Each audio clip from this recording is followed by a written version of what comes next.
Hello, hello. Oh, hello. Yeah, what up, dude? Hey. How's your night going? Oh, that's pretty good. Oh, hell yeah, hell yeah. All right, man. Well, you ready for some coaching? Yeah, let's do it. All right. So, just really quick. I mean, I apologize if we've talked about this before, but if you could really quickly tell me your race, your overall league, and we'll go from there, I guess. But just start off with that, so I know kind of where you're at. Yeah, sure, for sure. So I main Zerg. What is it? My league right now is Diamond 1, like about 4,000 MMR. Okay. Nice. That's very good. Nice. Okay. Well, It's actually 4,000 on the dot right now. all right. Let's make sure we don't make it go below that. Yeah. I'm afraid to play a game and watch it drop to like 3,900 something. Yeah. Okay, so all right, we'll actually be delving more into like real builds then, that are not just like teaching how to macro. Because I mean, if you're already 4K MMR, you have a good idea. Sure. But I mean, I'm still gonna look for it. If I see things that are problems, I'll definitely try to like correct you on that. Um, but I guess the next thing I'll say is if you have had any replays that you've wanted to like look at and you're not sure why certain things happen, we can definitely take a look at it. But if you're more just like free roaming with like what you want to do, and you want to do something like where we can maybe create a style for you in a matchup that's going to be, a matchup that you struggle with, but you want to do a certain play style, I can help you figure out the best way to do that. So either way works for me. So if you have replays, we can do it, but otherwise we can just do a style that would maybe like just help you kind of figure out how to play a new way to like advance from. So what are you thinking? Yeah. So I think the problem, or one of the problems that I have, is my skill is super inconsistent. Yeah. So I'll watch a replay and it's like, oh, I got supply blocked at 30, and I missed 2 rounds of ejects early in the game, and of course I'm behind on 12 drones, so I lose. Uh-huh. Then other games I look at the replay and I'm like, that was great. So I played a few like today and yesterday, and I came up with a game that I won in this game. But it's one that I look at and I'm like, yeah, I was like pretty good. I can find some mistakes here and there, but I just barely won, Hmm. and I should be just cleaning the floor with everybody, right? It's a question mark maybe. Skill range is pretty hard in this game, so it's not always like you should just be winning games when you feel like you're playing better. Because it's misleading if you base your improvement of skill off of wins and losses. Just because you might play against someone who's really weak and doesn't push you, and that's a win, but it doesn't mean you're playing better. But then you play against someone who just destroys you. That's at a higher place than you are right now, and it doesn't mean you're bad either. Like it's hard to gauge because this game is probably one of like the biggest skill variants in games you could have. Like there's a massive difference between someone who's like fresh to someone who is pro. It's like if you look at like an FPS, someone who's fresh at a game versus someone who's a pro, there is a chance they can hold the mouse down and suddenly like headshot them. And they're like, wait, what just happened? And there's a chance that, maybe once out of like 100,000 or something, that maybe their random spray hits someone's head and they kill them.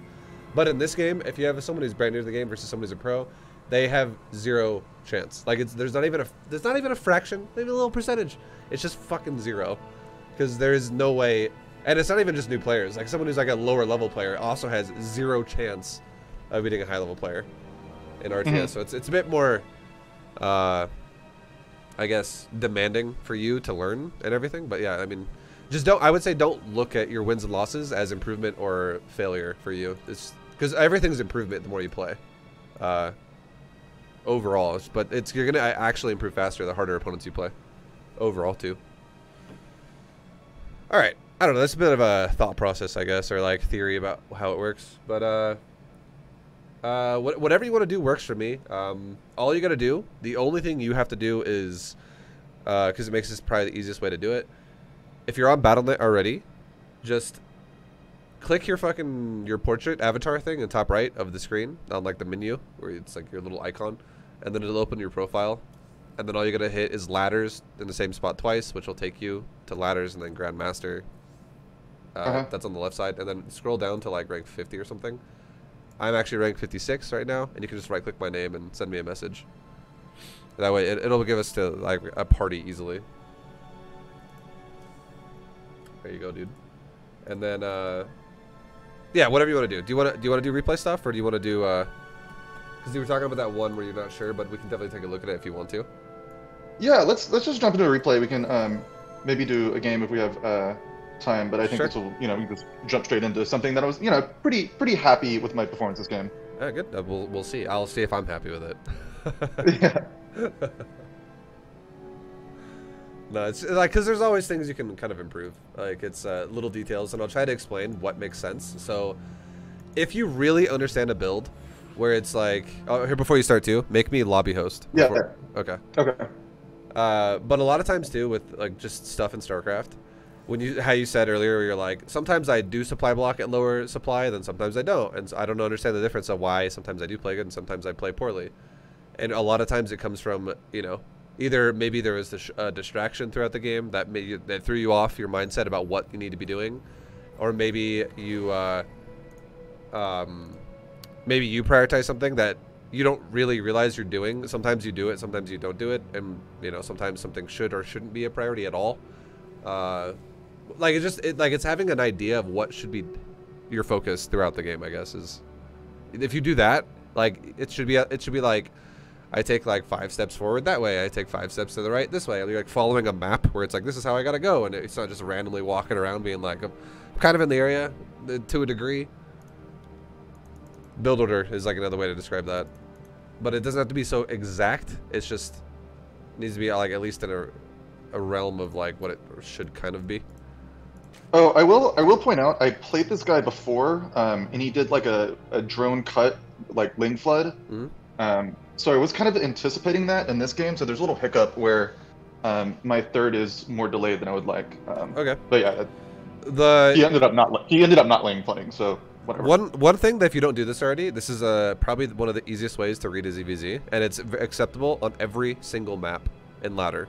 There's no maps that ever, like nowadays. Back in like Wings of Liberty, it used to have a problem, and I can tell you why, but in Legacy of the Void, this does not have a problem because of the way the maps are designed. And what it is if you just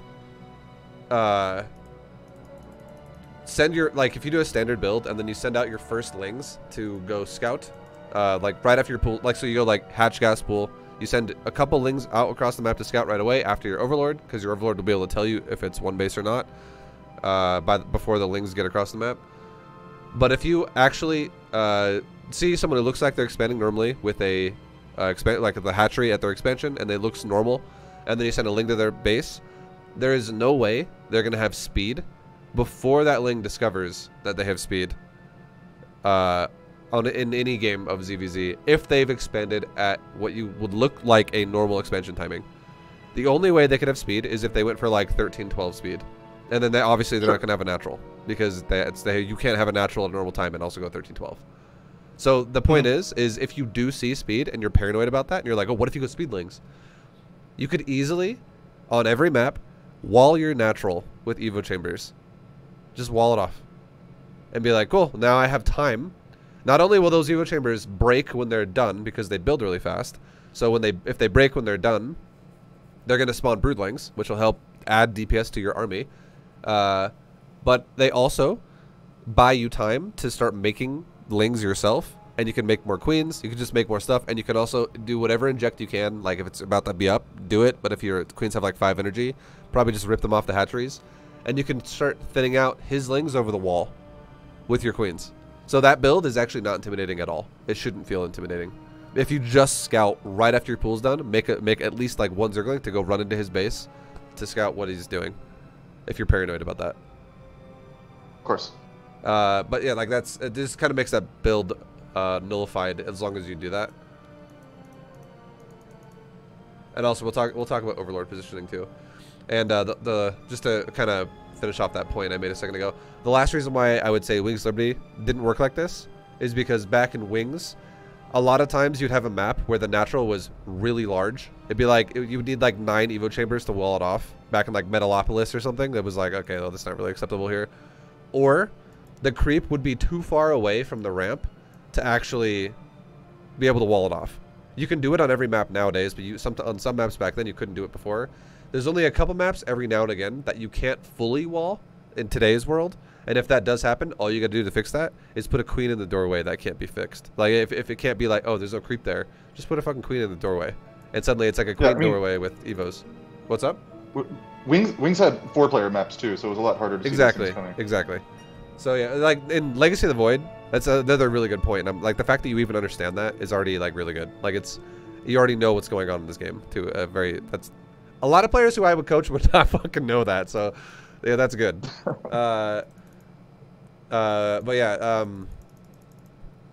basically the point is with Evo Chamber fully on, just full on Evos, or just with Evo plus Queen, you could easily wall yourself off every time, and then it just creates time for you to match his Ling count, and you should always be able to overwhelm him, Ling versus Ling, in this situation, as long as you buy yourself time, because you have more drones than he does, which means you're able to pump constant Queens and Lings at a faster rate than he can, and he won't even be making Queens. It's just Lings. I mean, realistically, that's probably how like half of my games go in this league. Yeah. Oh yeah. No, a lot of people speed Ling all in. It is pretty common. You just got to be assertive about walling, and you're good to go. Okay, you're going 16 hatch. That's perfect. You definitely want to be going 16 hatch in ZvZ. Looks like 18, 17, which is behind your hatch first, which is great. No problems about your build so far. The only thing I would say, now, I would say this is my opinion, and I don't really agree with other people the way they think about it. But let me explain really fast what I'm gonna say. Your first Overlord is fine. I don't mind it. It should be going towards, like, the perfect way to click it would be if you clicked the ramp at his natural. So like not the one going down to his third, but the one going back into his main. So the ramp between the main and natural. That's where it's going. Yeah, exactly. I agree with your first Overlord. It's totally fine. However, your second Overlord, I don't like it as much because what I personally like to do is I like to leave my second Overlord in front of my natural. Like, we're talking maybe like at the base of the, like down the ramp at the natural, going out towards the third. So like your Overlord might be like sitting right above the bottom of the ramp. So you can see if a Zerg comes from the right or from the left with early Lings. And the reason why I think this is important is because if you don't realize he's running Lings around your Overlord, it's like a 12 pool, your first Overlord, and you just keep making drones, keep making drones, keep making drones, and let's say you make like one egg of Lings to scout, and then you keep making drones, those Lings would actually cross the second Overlord before you would really want to commit to making drones, like beyond 19. If that makes sense. Like you would, because the thing is those Lings would arrive at your hatchery probably right around like 210, 205 to 210 if they run sideways around your first Overlord to not be scouted. Mm-hmm. And right around 2 minutes, like you're going to have to make a, like that's getting close to the time where you're going to have to really make a choice with your larva. So like the first, for instance, the first Overlord, if it sees his 7th or 8th Zergling, if it was like a 12 pool, you would probably see that around like 145. Which is already awkward in itself, but it just increases the chances with your second Overlord, if it's sitting in front of your natural, that you're going to see his Lings before they actually become a problem, and you could actually react to it by making your own Lings. Because the only trade-off is, and here's the trade-off, this is why you would scout across the map faster, you park your Overlord at his third base so that you can see when he takes a third base a little bit later. That's it. Like, you're still going to do it. Like if you do what I said, where I would recommend you leave the Overlord at your natural, like in front of it, so you can see his like sneaky ninja 12 poolings or whatever. I would say that that's still good because as soon as your hatchery's done, you don't even need to leave it there anymore. Anyways, you could then send it to his third, and you'll still see if there's a third or not. Because here's the crazy thing: your first Overlord gets in front of your opponent's natural before he sends a drone out to take a third base. So you should see a drone cross and take a third if he's going to do that really fast anyways. And you know when to look at it if you know ZvZ, ZvZ timings, which is right around like 28 supply-ish. Anyone that will normally do it, they will send their drone to their third if you're both playing standard between the number of like 26 to 30 supply, usually around 28. So if you see a drone cross right around then, you're like, yep, he's taking a third base. And your Overlord would, my second Overlord, I feel like my second Overlord on the way often catches, you know, the stream of Lings. Maybe they're trying to take like a little weird path to avoid the first one.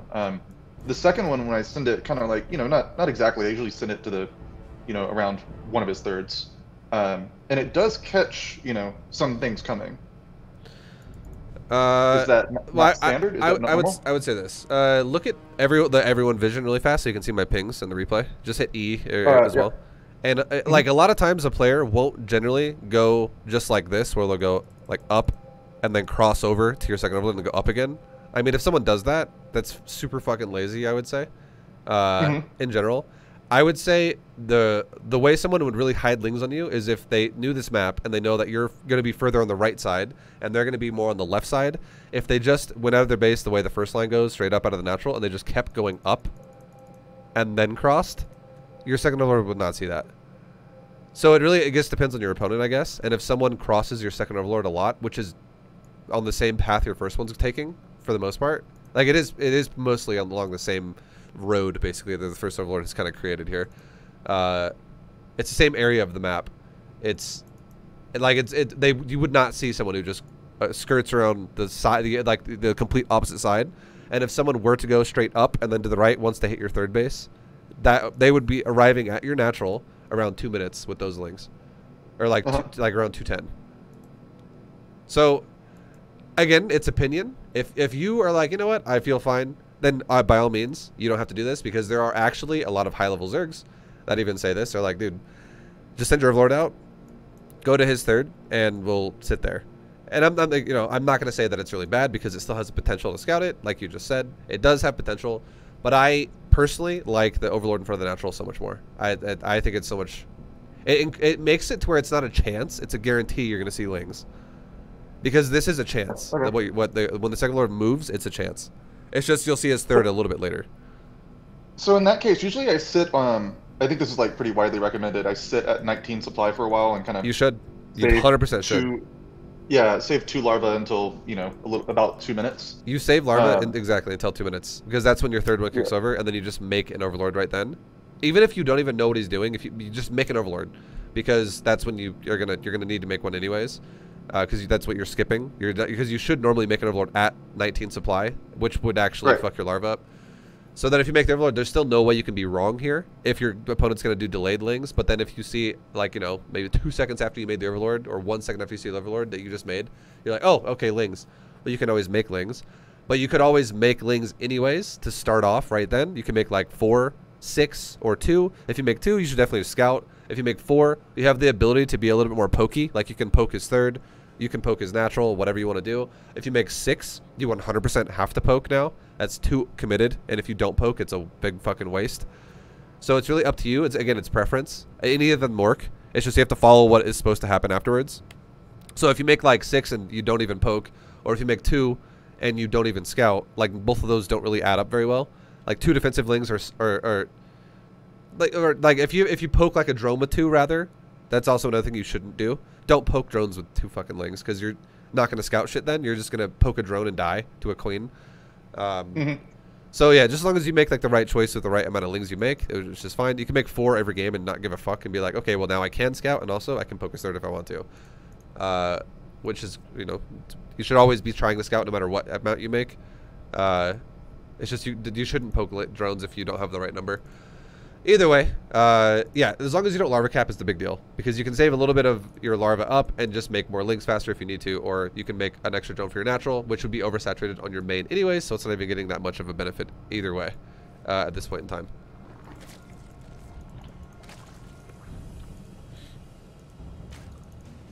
But yeah, we'll kind of go through it now a little bit faster just to get to like the 2-minute mark. So like everything you've done up to this point, I would say, is fine. You should have, because here's the crazy thing too. This is a tip I would say that if you don't know this, probably commit this to memory. If someone does not go sneaky around your overlords and they go straight through you, if someone arrives at your first overlord around 1:30, it's 12 pull. If someone arrives around your overlord at like 1:45, it's a 13-12. So that can also tell you an idea of if it makes sense to pull your drones or not to pull your drones to help you defend your natural. You should never fucking pull your drones against 13-12s. You should always pull your drones against 12 pulls. So if you just pay attention to how early they cross, that tells you. So in the 30s, it's a 12 pull. In the 140s, it's a 13-12. If anyone ever goes for a 12 pull at fucking like 144 or something like that, that guy is super slow. He probably just didn't spin his larva, or he sat in his base for like 8 seconds and then was like, all right, now let's move out, which is just a waste of time. And you would see right around 2 minutes anyways if they did or didn't expand, because that's when your overlord arrives. So right around this time is when you're probably gonna have to make the choice to pull your drones or not, because your lings would be the ones in construction right now, as you can see, and you would never ever want to pull your drones by themselves anyways if you go for a 16 hatch. Does that make sense? Yeah, I think so. I often have problems, figuring out if banelings are coming in 20 seconds or whatever, if they go for gas first in a 12 pull or whatever. If it's 130 lings, like 130 to 135, anywhere in there, it's not there are no banelings. There are absolutely no banelings, because it's physically impossible to get lings that fast with your first overlord crossing against them if they go banes. And this is most standard maps. Like, not every map follows this. If it's a map that's exceptionally long, or if it's a map that's awkward as fuck, like Golden Wall, it's going to change this. But on maps like this that are just standard, if you see lings cross at 130, you're not getting 12. You're not getting a baneling pressured, because there's no gas.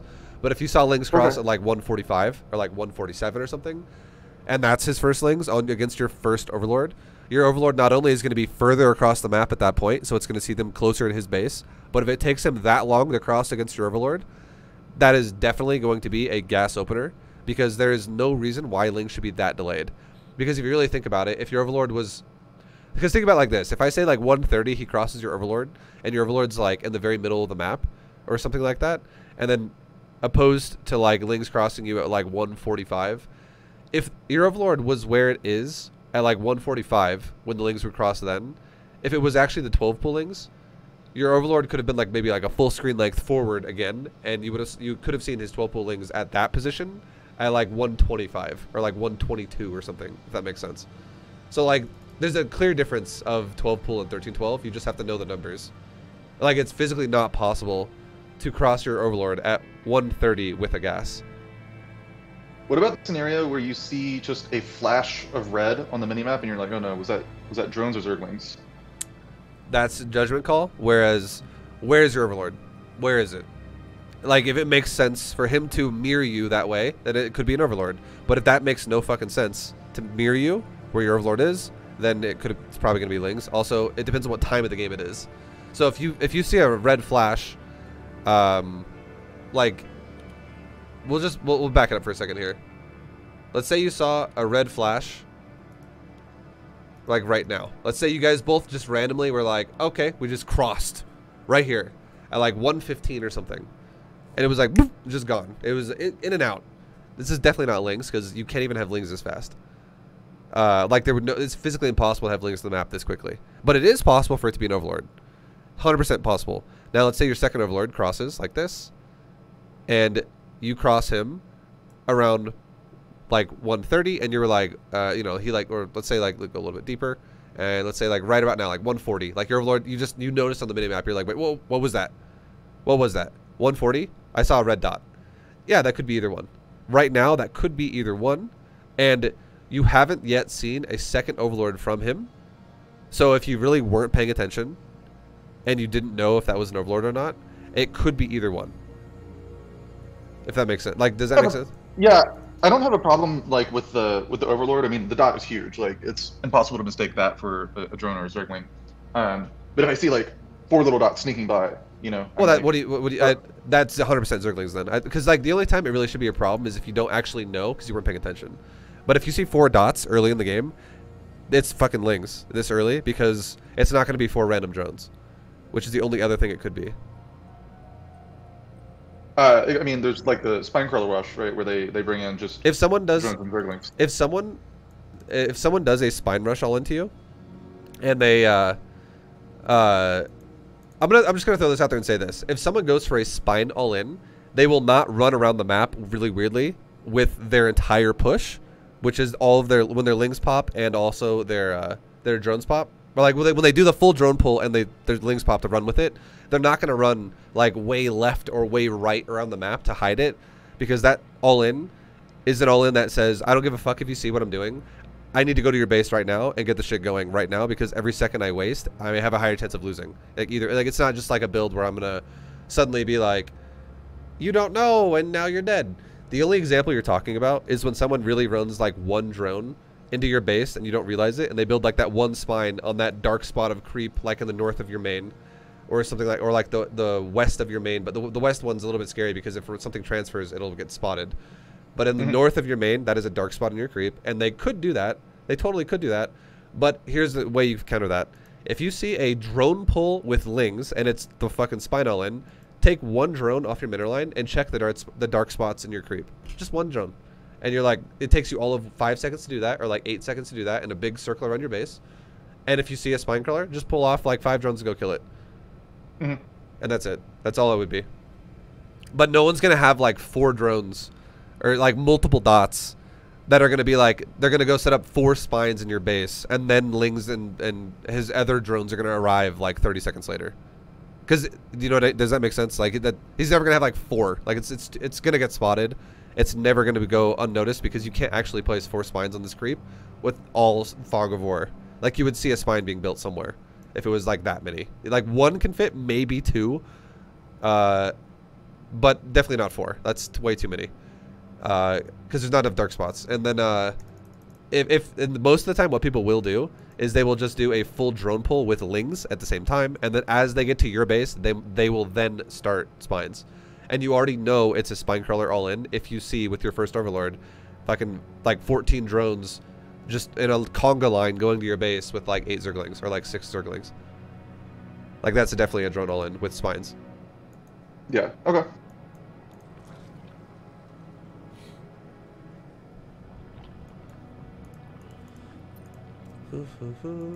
But yeah, if you see multiple dots, yeah, like I said, just always expect zerglings. Alright, so your overlord is scouting. It's, you know. Here's another tip as well. There's a lot of information you can read from the early game. And I just wanted to quickly gauge this. Look at your natural, and then look at his natural. And what I want you to look at specifically is look at the distance of where the creep is and base it off of the ramp. Would you say that both of those creep spreads towards the ramp are the same, or would you say that one player has more? I think we both went 16 hatch. Okay, yeah, I mean, I would agree with you because your creep looks identical. So that's a big deal too, because whenever you have someone who's like, I'm gonna go for a fucking awkward hatchery and then take a really like just big speedling all in, if someone's hatchery is awkwardly timed, you can tell that from the creep spread, and you can actually counter their fucking, it incentivizes you to scout more than, like, maybe not so much with your overlord because you don't want to get supply blocked. But that is like a fucking alarm right there to go, yeah, get a ling as fast as possible and run into his base. Because again, no matter what it is, it won't be able to arrive at your base before you have the Evo chamber wall I talked about. But if you do see someone's creep look awkwardly fast, like they went for no second overlord and went fucking hatch pool gas, or like hatch gas pool off of like 14 supply, that's a easy way you could read that.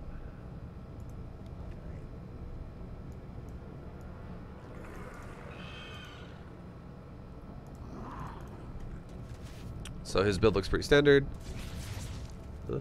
Also, here's another tip too. Look at what your opponent did with his pool.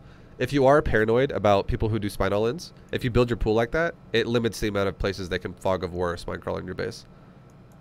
Yeah, that kind of sets you up for, I can't do it myself, but that sets you up for the wall end, doesn't it? Where you see the drones coming across the map, you can be like, I'm building Evo chamber or a hatchery. And not every map can do that.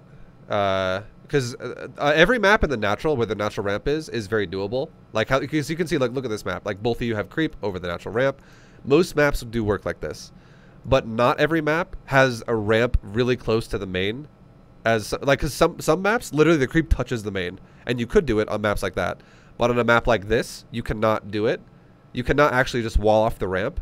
Because you can't actually, you can't do it because the creep doesn't touch the ramp on any side. It's just an open ramp with no creep on it. So it's physically impossible to wall this ramp off is fast enough to stop like a drone all in. Because even 2 hatcheries won't even do it because there's like a corner-to-corner block where they can move around the side of the hatchery. So, because when you have a hatchery built on like where the corner pixel of the hatchery touches wherever you're supposed to be walling, workers and lings can fit through that still. And it works like that for Nexus and Command Center as well. So you just couldn't do it on the map like this. But on a map like I can't remember what the fucking name of it, but it's the map where like Scarlet was the one who did it in GSL against like Rogue, or I think it was Rogue. Either way, like it's one of the common maps for it. I mean, chat would probably fucking know. I can't remember the name of it. But that map, yes, you can do it. And the reason why is because the edge of your hatchery's creep in your main touches the edge of the ramp. So you could actually put an Evo chamber on like the left side of your opponent's ramp or the right side of your ramp. And then you could connect that to a hatchery. I think on Pillars of Gold where you can... No, maybe not on this one, where you like cancel the hatch, turn it into an Evo. You can't do that all the time. Yeah. Like it's... Like, we're getting really technical as well right now with, like, theoretical ideas when they're not even necessarily required. Like, it's doing a Evo chamber, hatch cancel Evo chamber block on, like, a drone all-in is not like, oh, that's what you got to do. Like, you definitely don't have to do that. Yeah, no, I mean, I'll be honest, I don't even practice that.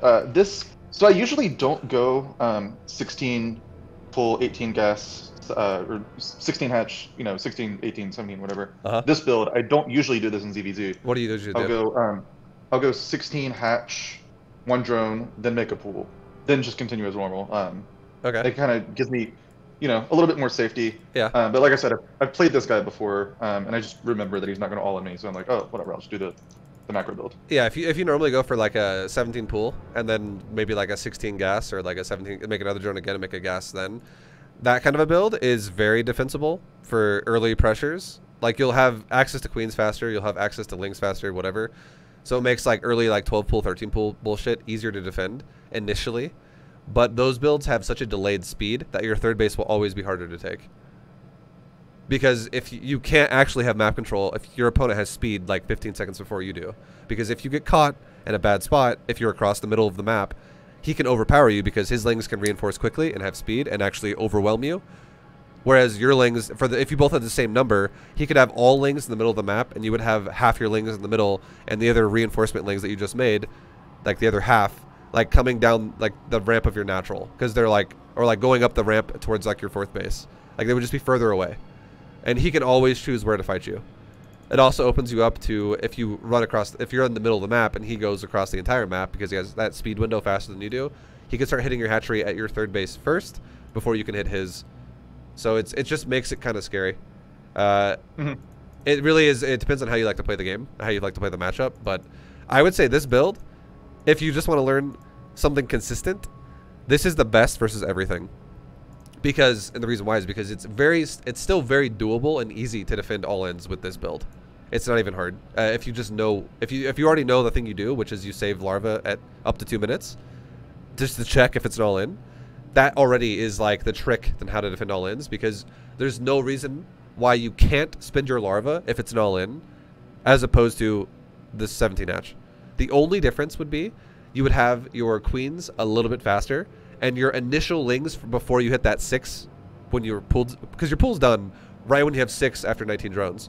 The only difference would be if you somehow spotted an all-in a little bit faster, and you wanted to make 2 larvae out of your first 3, like 10 seconds sooner, or something like that. Like you can make your initial 4 lings a little bit faster, and then you're still waiting on the next lings to make after that anyways, because you don't have infinity larvae. Does that make sense? That's the only real difference there as to what that would give you at that point in the game.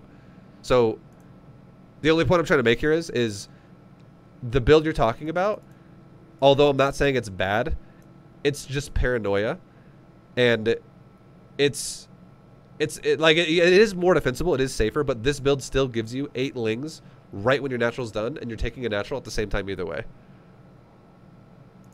So I think when I switched to this, I was getting I was hitting like these one base all-ins like pretty frequently where they show up with 8 lings followed by like 2 more, 2 more, 2 more, and like all of their drones but 4. And I think the kind of people who do this, like they're doing this every game. So like every game they have a chance to practice with drone micro. Yeah. And like I can practice my drone micro once in every like 8 games or so. That makes sense. And I end up just getting like overpowered. So just got fed up with it. I'm like, whatever, this is safe, and I think in a macro game it doesn't set me back too far. All right, well, run me through it really quick. I'm gonna like if let's just say hypothetically you're in the situation right now where your pool was you know, it was almost done, and I'm currently in your base right now, and I'm building like 2 spine crawlers on the left side of your creep in your main base, and I am also having my lings and my drones start to like maybe move forward a little bit, and I'm starting to poke something. I'm either poking your pool that's like, let's say your pool's probably like 80% of the way done or like 90% of the way done, or maybe I'm poking your hatchery, or I'm trying to poke your drones. On this map, what would be your reaction to something like that? Because guaranteed, I already know the timing. It's guaranteed you're not gonna have lings by then defensively, which is why you're paranoid about the ling thing. What would you do as a response? And then I'll kind of try to help you. Just walk me through really fast what you would do.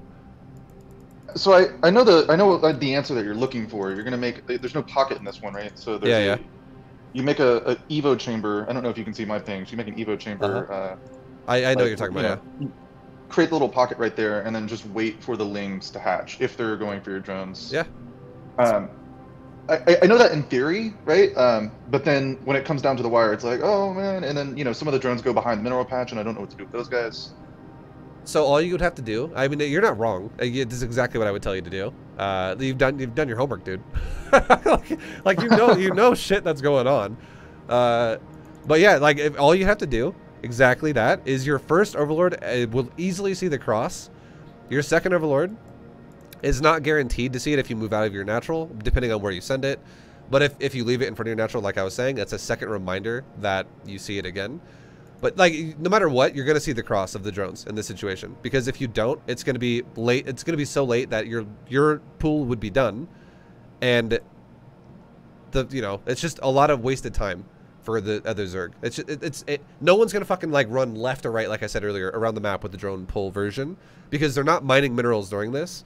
And they need to go to your base right away. And the more time they give you to mine minerals, when they're just like, I'll just add an extra 12-second detour to my drone route to give you 12 seconds of mining with like 20 drones or 19 drones, and I'll just mine with 2 for this 12, 15 seconds, whatever. All that's going to mean is that just gives you more time to make. That's that you just basically got an extra mineral patch of like 250 out of all your drones mining to just make more lings with, and it just increases the chances you're not going to die, and it also waits longer so that your lings could be up faster while he's trying to make spines. Like, that shit needs spines down ASAP, so you should always see a drone pull. It makes no sense to go around your overlords with that. So, yeah, running your drones in the pocket. If you don't have one, you make an artificial one, like you said. That's good. The way you fix that to where you don't fuck that up is you don't just right-click the patch with all your drones right away. What you do is you go to the inside of your mineral line, and then you click the patch. So, for instance, if this was a triangle mineral pocket, you do not have to make an artificial one. What you could do is you could left click, or like you could select all your drones. You could move command them to below the, like if we're gonna go to the top of your mineral line, okay? So just to give you a visual, just make sure you're not confused here. Imagine if there was a mineral pocket in the north side of your mineral line that was like a 3 mineral patch triangle. What you would do to fix that is you could quickly right click under your gas on the north side. Just one right click really fast. Get all your drones to start walking there for like all of 1, maybe 2 seconds. It's not very long. And then you could right click the mineral patch on the very north side of the mineral patch, which would make all the drones start walking to that mineral patch. And then within about half a second to 1 second after you do that, you quickly then right click the mineral pocket inside the mineral pocket. So all the drones would be on, it would tell all the AI to mine that patch, and they would do it from the inside rather than from the outside. It wouldn't make any drones go around the right side. And then all the drones would be tucked away in the pocket. Just like if you were going to do an artificial pocket, all you would do, and let's say you do it on the north side again, the Evo chamber would now be attached to the gas on the north side, and then it would also be attached to the mineral on the very north to make that triangle now on the, it's more like you go directly north into it. You could click under the Evo chamber next to your hatchery, like move command them all right there for just like 1 second. All the drones start moving to the hatchery, to where if you tell them, hey drones, go mine that mineral patch, they're going to do it, they're going to go around the Evo chamber to the right and go to it right away. Whereas, because the only drones that get fucked up are the far patch drones. Like if you told your drones right now to mine the top patch, there is a chance that your drones on the south side, like in the very middle, those two patches that are the furthest to the right, one of them might go, you know what I'm going to do? I'm going to run around the right side of this patch and go behind it. That could happen. Because the AI might go, you know what? That's actually a faster optimal route to take. But if you tell your drones to get closer to the hatchery, it'll never happen. Ever. They'll always... That makes sense. Yeah. It's something I need to practice then. All right. So, okay. There's a problem with your build right now. I don't know if this is your standard, but there's a big problem. I'm going to explain this right now. If you go for a Roach Warren first, Roach Warren first only has 2 ways it works, realistically. Otherwise, you're very, very, very vulnerable to dying. One way it works is you rip off like 2 drones off of your gas once you get speed, and you make, we're talking like probably like 8 drones. Who knew it'd be this long? Thank you, Horror. If you do like 8 drones in your natural, and then you make a fuckload of lings, we're talking like 20, 24 lings. It gives you map control. It allows you to control like his third base. It does need micro to not get fucked, but you need to make some lings to have some type of a map control. But you get to realize as well, this is probably going to force your opponent to make lings. So you, although you can squeeze out drones behind your initial like 24 lings, while you have map control, you can make like 8 drones behind that or something like that. But you can also make your Roach Warren while you have lings, and you can switch back into roaches if you need to, while also with lings. That is one way you can do it. You just need to have ling control early. The other way you can do it is you don't even take a third base, and you just go really fast roaches with like roach speed, kind of like a beta GM style ZvZ. That ZvZ one still applies all the way up into GM. It really does. The ZvT with ZvP ones definitely don't, but the ZvZ one does. But like if you're just gonna make drones with a Roach Warren opener, you can't do that unless you either don't take a third or you just make lings as the trade-off early to have map control. Because right now you would die every single time to somebody else who just makes lings. You have no way to stop that, because if he made a lot of lings against you and you were like, oh shit, he's attacking me, let's cancel my layer and let's make some roaches, you would lose all of your fucking drones, and you would lose all of your your roaches would be getting surrounded as they spawn out of the hatchery, and they would just die isolated, and then your drones would die. You would very much die to a ling flood right now. And then worst case, I would say this is the only way. The only way what you're doing would actually be appropriate. It would be able to still work. Would be because you built the Roach Warren against the doorway of your natural. At least you could actually build Evo chambers there and just sack the third. If your opponent does high ling pressure. Yeah, so that was basically the plan. Okay. Like I mentioned, I was kind of anticipating this 2-base ling flood. So that's why the Roach Warren went down. I was like, oh, I'm just gonna like wall up and I'll be ready for this guy. Sure. So I see him drop down a third, and I'm like, oh well, okay then, time to get my third too. Yeah, I just feel like this build, I don't think it's necessarily like the worst build I've ever seen. I'm not trying to make it sound like that, but it just has flaws in my opinion. I feel like your build is very exploitable still when you go Roach Warren like this with just drones and you go for a third, because if he attacks your third, it's gonna die every time. And if you actually get into a situation where, let's just say your opponent doesn't ling flood you, but instead he makes like 12, and you are like, oh fuck, okay, lings are coming, I can't defend myself properly, and you just let your third either get canceled, or worst case it dies, but I would imagine you could just cancel it, and then you just wall into your natural, and you're gonna go, okay, well I'm gonna 2-base you now versus 3-base. You already lose the lead if you do this in a standard game. Because like you now just you're down on larva, like if he's, because he's got a third, and if he just plays an appropriate way where he just makes not a fully saturated third, but he just makes maybe like 6 to 8 drones on it just for extra money, so he can actually sustain 3-base roaches, and you're going 2-base roaches, you either have to accept a late third, or you have to accept and be behind, or you do a timing and hope that somehow he fucked up his macro, otherwise you're gonna get defended and be behind. Like, you're going to be behind either way, though, if your opponent doesn't just all in you. And people will start playing like this against you as you progress throughout the game. I will say 100% I think your build can work in Diamond. I 100% think it can work in Diamond. But if you get to, like, Upper Masters, or just Masters in general, I feel like it's going to start having problems. I mean, I agree. Like I will say it's an earlier Roach Warren than I normally get. You know, I'll try and get it around the same time as my lair. This is just like a little weird quirk, I think. The main thing is that you just don't build a Bane Nest. You cannot take a third really fast if you don't take a Bane Nest or if you don't flood Lings. If you do take a third and your opponent does that, you're gonna die. Like you're going to get broken unless you just go, you know what, fuck the third, I'm Evo Chambering my natural, and then that in itself has its own set of problems because the faster your opponent knows how to deal with a contained Zerg, the better for him.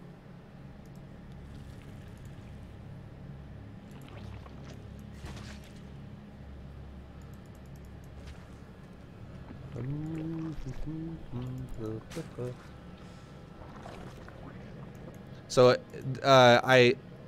the one way I would tell you I would like you to alter your build, if you want to take my advice on this, I would love it if you just open, like you do the 2 drone shit, which is great. If you do a Bane Nest, after you get speed, you rip 1 off.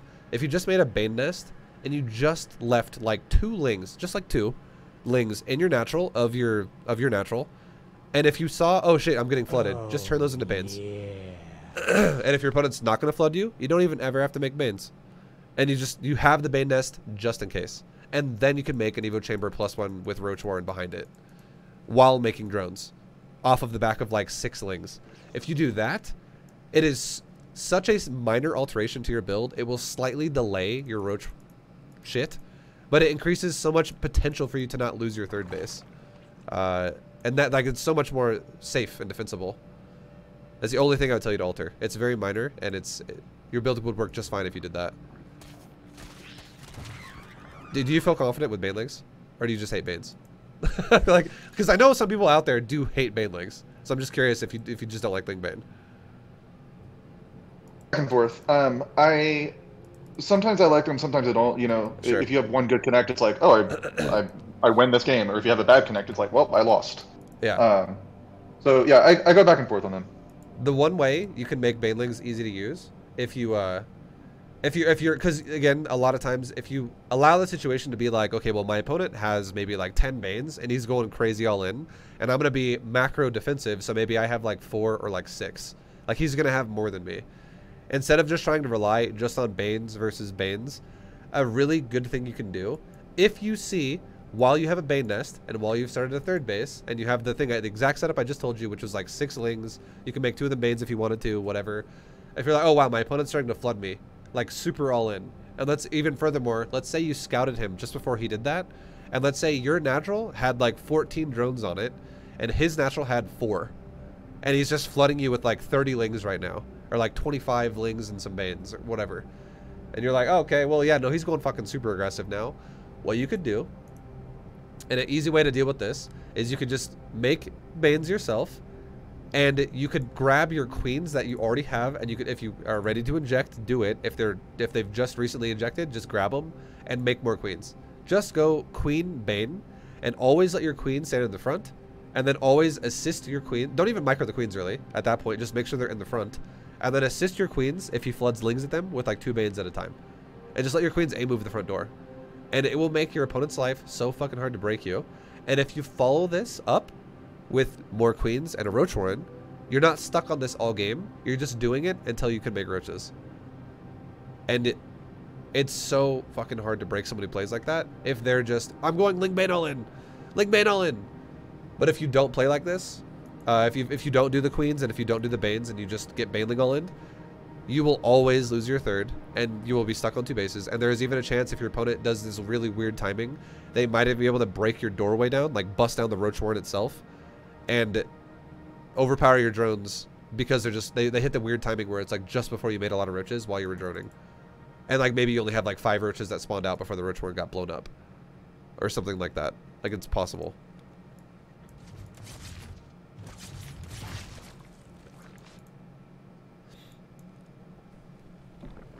But a big thing about ZvZ is just scouting the mineral line repeatedly.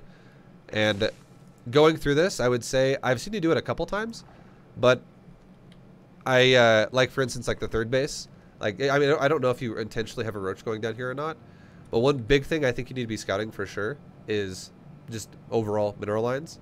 And I would say right now, for your sake, like it would look very, very scary if you scouted his third and saw that, and you looked at your third. Like this is one of those things that just you can tell you're behind, and yeah, I mean, it would say behind in drones overall. Like this is a scary economy out of your opponent. This is a lot of potential. So if the correct ideal option would be if you scouted his third base and you went, okay, well look how many fucking drones he has, and look what I just built. I just built a bunch of roaches, and I'm about to have, while I'm going to cross the map, I'm going to have +1 speed. So this makes my timing have more potential to work here, which is true because your opponent has been incredibly greedy because he hasn't scouted shit out of you. He's going blind drones because he's seen your third, but he hasn't actually seen the mineral line, nor has he seen the mineral line in your main or natural once yet. So this dude is playing fucking greedy.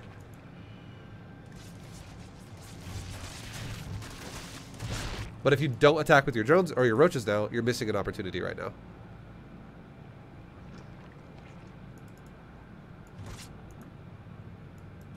So now, yeah, so what's happening now is you're playing defensive with it, which playing defensive roaches at the stage of when you have +1 weapons, it sounds good in theory, but the way you've developed it, where, and again, the reason why I feel like you probably develop it like this in the general is because you're not really fully expecting your third to not die because of the way you open.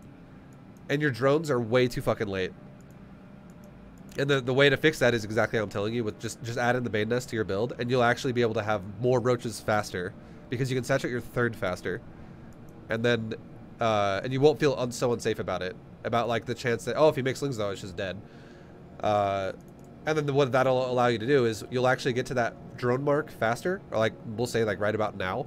Like there's a very good chance you'll get to an ideal drone count by like 6 minutes. But in this game, your drone count is 50 by 6 minutes, when an ideal one would be like 66 by 6 minutes. And if you're not going to go for pressure builds, which is what you're not doing, and then you could go into roaches now, and you could explode up to a higher roach count so much fucking faster. Like if you, basically, if you actually hit 66 drones by 6 minutes, or anywhere even near there, like 60 plus, so we're talking 3 fully saturated mineral lines, and either 4 or up to 6 gases saturated, you can max out on roaches if that's going to be your plan, which it really highly does look like that. Like you're going roach hydra, but I mean there's a big emphasis on roaches right now, which is great. You could max out by like before 8 minutes, or like right around 8 minutes, if you play this way. And here's a big tip too. This is a huge tip. Do not make a hydra den if you're gonna make ravagers. Don't do it. It's not worth it. The only time it's worth it to make a Hydrogen, if you're going to make a Roach Ravager really early, is if you 100% know it's mutas. If you know it's going to be mutas, then it makes sense. But if you're going to make Ravagers and also Hydras, you're going to have way too much gas, just kind of stuck way too early, and you're going to not have any real potential to do windows of damage. Because Ravagers and Hydras are both fucking super expensive, and they don't complement each other very well. They really don't. Like, you should really only make Hydras.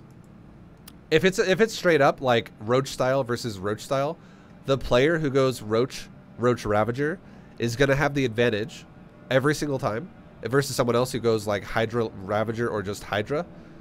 He just will. Like, Roach Ravager is stronger early on, because the reason why is because Roach Ravager is actually cheaper on gas than Hydra, because you can get by with, like, 6 to 7 Ravagers, and that can be good.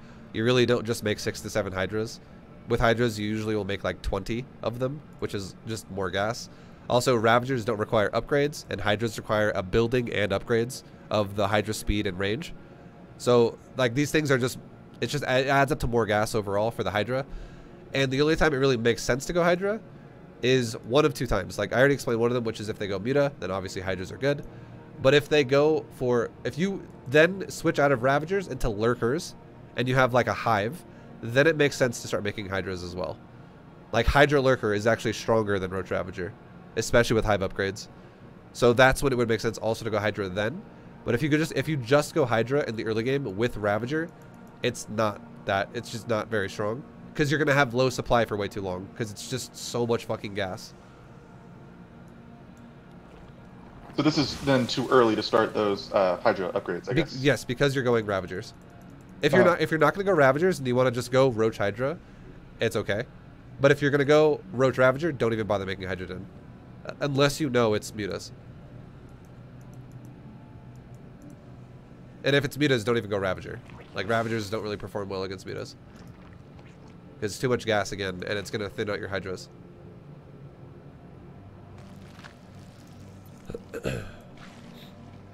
Because the whole point of ZvZ, like in this stage, what you're in right now, when you want to go for, I'm gonna pause it and talk about a couple things really fast.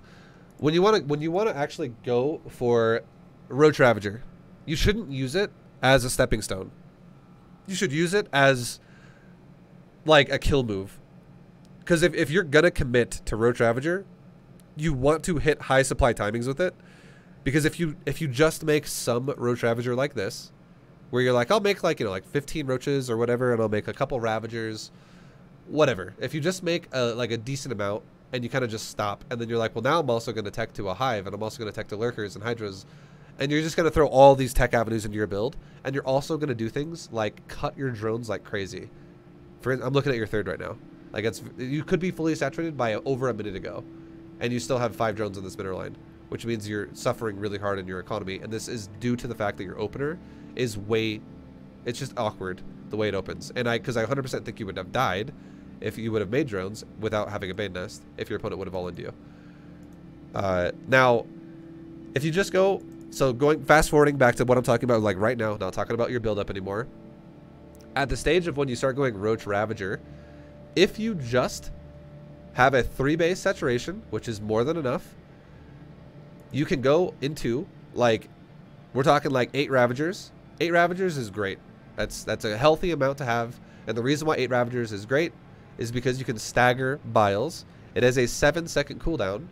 And if you have 8 Ravagers, you can literally cast a Bile every second, maybe even slightly faster than once a second. Because, it, you know, 7 goes into 8. You have an extra one there, so you can do Biles quite often. If you have 7 Ravagers, that's still good. If you have 6 Ravagers, I would say that's still good. 6 to 8 is like super good. I would say 8 is probably the best. 8 is like fucking solid. It's gonna be like, it's gonna feel really healthy about bile, like constant fucking biles, just staggering over his army, and you're just gonna pepper damage all over the place on top of his units. And now, if you have anything below 6, you'll always have downtime in your biles. You're gonna have to pace them a little bit slower. Or if you spam them all at once, you're gonna have a lot of fucking like a lot of potential to miss. The reason why I would say, I don't know if you've ever heard me talk about Ravager micro, but I don't really like it when people go for, like, if you have 5 Ravagers, you go all 5 at once. And then your opponent just backs up for 1 second and then goes forward for 1 second and he dodges all 5. And now you have the next, like, 6 seconds or 5 seconds of time to just go, well, I'm on cooldown. I gotta wait. So we're just gonna concave it now for a while. And then you go all 5 at once again, all 5. And then he backs up, moves forward, and you resume the concave. That's not very good because, believe it or not, if someone has a brain to move out of biles, they're going to always do it. And if they do it, you actually gain auto attack DPS if you stagger biles because they have to keep moving out of biles. So if you're over there having to dodge 1 bile every 7 seconds of a round of biles, when he does that 1 wave, you just back up, you move forward, it's over until the next round is up. But you, on the other hand, you're going bile, bile, bile, bile, again and again and again and again. Basically, what happens then is you make him move constantly back and forth, back and forth, back and forth, and it just makes it to where his army is getting auto-attacked by your concave over and over and over, and he's currently having to move out of a bile repeatedly, because if he doesn't move and that bile connects to, like, let's say 1 bile connects to like 3 roaches, right there, that's 180 damage that he just ate, and 180 damage is equivalent to 10 roaches fucking auto-attacking with 1 weapon upgrade. So, like, then that's a realistic number of your concave for roaches to just auto-attack once as well if he also moves out of the way. So it's, staggering biles is huge, and the whole point of what you want to do is you want to just literally fucking max out on roaches. First, I would say, honestly, and as well, I think the fact that you made Ravagers this fast is also not good, in my opinion. I think you should just focus on spinning your larva, and then only fucking make roaches first. And if you have excess gas and you can't spin your larva anymore because you're just waiting on it, this depends on how much gas you have, then you can make Ravagers. Or if you're going to be the guy who goes, so that works with like 6 gas. But if you're going to be the guy who works with like just 4 gas, if you're going to be like the minimalist kind of a Zerg player, you should make nothing but roaches until you're actually around like 180 supply. Yeah. And then Once you're like at 180 supply, then you go for like, while you're getting ready to move out the map, then you just make Ravagers.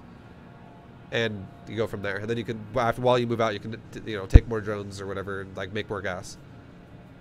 But that's how you should play Roach style if you want to have success with Roach style early on in the game. Because doing this defensive like tech path rush Roach style, what I just described will always kill you. There's no way you survive if someone just does a Roach timing right now. There's zero way you survive. You have any questions about what does that make sense though? How do you feel about that? Yeah, no, it definitely makes sense. I think macroing up this third is a mistake, or not macroing it up is a mistake. Yeah. And it's one of those things where Ravagers, like Ravagers are just amazing against tech as well early on, because if you overly invest into Hydras and also Lurkers really fast, you could actually break someone that has like 120 supply with Lurker and they're mixed in their army if you have 200 supply of Roach Ravager, which is very realistic. If you go have one guy who's like rushing to a hive on 3 bases with upgrades, with Hydras, with upgrades, with Lurkers, with upgrades, with Roaches, with upgrades. Like this is so much fucking investment so fast. And yeah, if you give that guy like 10 minutes, he'll be strong. As opposed to you who just makes Evo Chamber upgrades, Roach speed, you're done. No hive, no infestation pit, no Lurker den, no Lurker upgrades, no Hydra upgrades. You have an extra like bank of like 1,000 gas. And 1,000 gas, if you just put that in raw Roaches, 1,000 gas is 4 Roaches for every 100. So that's 40 fucking Roaches for that upgrade path of your opponent, which is 80 fucking supply. So that's why it's very realistic if you have a guy at like 120 versus a guy that's at like 200. Cool. Yeah, it's crazy how fast that shit adds up. And it's just really scary too if, the last thing I'll say about it, if you make Ravagers really early like this, like, again, you're prioritizing mostly Ravager, because if your opponent, it's the same thing again, if your opponent just spins their larva fast, which you can see you both have a lot of larva right now, this is not ideal. You want to be cranking larva like crazy, and you also definitely don't want to be making lings because you spent all your gas. If you have a situation where you have like 12 Roaches and like 12 Ravagers, and your opponent has 40 Roaches, like he's just going to run your ass over, because he can just concave out and just jump on you. And then a Roach on creep with movement speed, or just in general, a Roach with movement speed is faster than a Ravager. That's why this doesn't work. The reason, the fact that a Roach is faster than a Ravager, if your Ravagers don't have enough meat shield to just stand there and just cast Biles and auto attack, they're gonna die. Because if you do have to retreat because your opponent just has superior numbers, your Roaches won't die because Roaches are not faster than Roaches. You can easily run away with your Roaches. But your Ravagers will be like that fat kid who's like, wait, fuck, don't leave. And then they'll just get picked off in the back. And you're like, okay, oh, my Ravagers are dead. Oh, well, fuck, that sucks. And then it's just like, well, now I have a low Roach count and no Ravagers.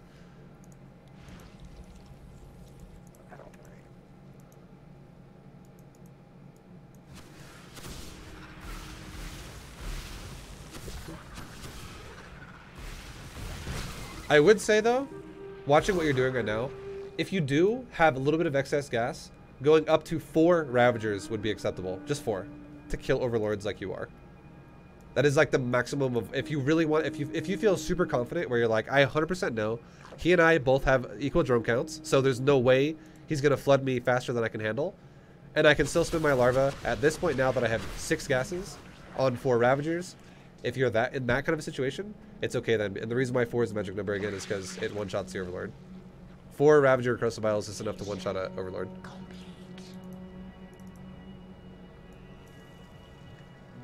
Yeah, like either one of you could be maxed right now. If either one of you just focused on a fast economy and but if you both didn't go Lurker, Hydra, Infestation Pit, Hive, shit like that. Like either one could be maxed. And if your opponent would, let's just say hypothetically, your opponent was maxed right now against you, you'd be dead. There's no way you'd hold this because it would be the snowball effect of like, well, fuck. He's just got so much stuff and I'm like trying to make Lurkers, and even if you get like 1 or 2 down, he just biles them to death anyways. Or he just auto attacks them to death. Because Lurkers actually don't perform at all well unless you have like in Roach versus Roach, unless you already have them down before he knows that they're there, because then he might not know how many are there and it's very awkward and intimidating. Or if you have like 10 plus. Once you have like 10 Lurkers, if your opponent dives those lurkers, you're just like, go ahead and get fucked. And you can't really just rush 10 lurkers. It's one of those things you have to kind of transition into, which is why I was saying, if you max with Roach Ravager first, then you can transition into Hydra Lurker, which is ultimately superior to it. But you do it while you have map control. You don't do it as like a I hope this works kind of a situation. So kind of mixing the Hydras in right now is definitely like not it's not the time for that. Definitely not. And again, it's because you're both going Roach styles, and not only are you both going Roach styles, you are both going Roach Ravager. Neither one of you should have Hydras right now. So like your opponent doesn't actually. He has the access to a Hydra Den and a Lurker Den, but he doesn't have Hydras at all, which is why he's got a higher supply than you. That's a big reason why. You have Lurkers, and you had Hydras, and you have Ravagers. It's going to make you have a low supply for way too long, because again, your limiting resource is your gas. It's not your minerals. So, like, this is fucking too much gas. But if you want to go Hydras, a great way to play that would be don't even bother making Ravagers at all, really. And you would play that probably defensive. And the reason why this makes sense is because if you play defensive, the one advantage that gives you is you get to choose where the fights happen, because you're the one there first. And if you choose concave advantages for the Hydras, Hydras actually outperform Ravagers with superior concaves. So if you're, but that means you're defensive though. You cannot guarantee that's going to happen if you play aggressively, because also, like I said before, Hydras take longer to max out on than Ravagers do. So in a general standardly paced game, you're always going to be defending because you're going to be pacing slower, because you're going to always be the one down in supply. But if you just have better concaves, Hydras can perform fucking super good against Roach Ravager. And if your opponent plays excessively aggressive, well, then you're probably going to max on Roach Ravager. Or sorry, you're gonna be the one maxing on like Roach Hydra. And then I would still even then say it's not time to push if you max. It's probably time to transition into Lurkers. And then once you have Lurkers, then you can push. So if you want to play a Lurker style really fast with Roach Hydra, that'd be probably how you want to go about doing that. Whereas if you play the Roach Ravager style, don't even bother making Hydras early on. Make Hydras like as you start a hive, and make a Lurker Den as you have a hive. Like, as you know, right as your Hydra Den's done, make a Lurker Den, and it's gonna pace it out to where you're gonna have a Hydra Den and a Lurker Den right around the time when your hive's done. To get like all of it's gonna happen around the same time, and you're not gonna even take a hive until you're maxed out on Roach Ravager. So, and then the only time that deviates, like I said before, is if you scout a Spire and you're like, well, fuck, okay, well now he has access to go to Mutas, then yes, you shouldn't be going maxed out Roach Ravager against a fucking Mutalisk possibility. You should have the ability to have Hydras if it looks like that's going to happen. So that's ideally how you'd want to play both styles. But you're kind of mixing them together right now. So you're going Roach Ravager with low supply and then rushing into Lurker, which means, again, if your opponent did like an 8-minute max out, which is very realistic, just backing it up really fast, look what would happen at around 8 minutes if your opponent maxed around now. He 100% could max right now if he was efficient. You have 139 supply of a Lurker Den, a Hive, and a Hydra Den with all upgrades going. You have double Evo upgrades going, and you just have an army that would just get ran the fuck over by maxed Roach Ravagers. So this is scary. But the only reason why your opponent's not maxed, just like you're not maxed, is because you're both doing the same thing. You're both going for mixed builds of Hydra Lurker with little bits of Roach Ravager. So you're both pacing awkwardly. If either one of you did it, you both would kill the other one at this point in time. Like, if you did it properly is what I'm saying.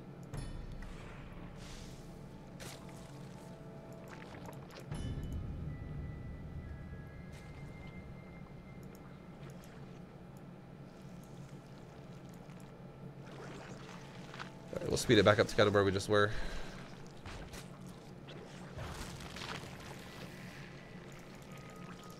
And if you had like, look at the larva too. Like, you both always have so much larva. Like, I've seen this happen a lot. That's not just the first time I've seen this. There's been a lot of times where you guys both have just kind of like a big hefty chunk of larva sitting there. And a good way to fix that is just have a game plan. Because again, I feel like you're playing a overall big picture ZvZ where you're like, well, I want to not die, so let's make roaches. I probably should have some ravagers. I also don't want to die, so I know lurkers are good, so I'm gonna make those. And what if he goes air? I'll get some hydras. Like, I feel like that's kind of how you both are playing, where it's just like you're making kind of everything, but you're making like the generalized Zerg theme of units. But if either one of you had a game plan of like, I'm going to maximize this larva and go roach, roach, roach, roach, roach, roach, timing, or I'm going to maximize this larva and make sure I'm like, you know, saturated as fast as I can be, and I'm going to play the defensive lurker hydra, and I'm just going to make roaches only while I can't make hydras yet, and then as soon as I can make hydras, I'm maximizing hydras, and as soon as I can make lurkers, I am maximizing lurkers.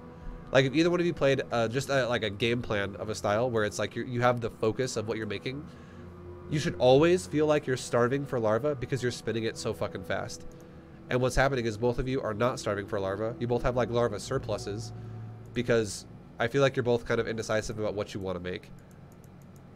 You're making kind of everything. Both of you are just making everything, which is like maybe it's like making a it's like you're cooking and you're like a little bit of this, a little bit of that, a little bit of this.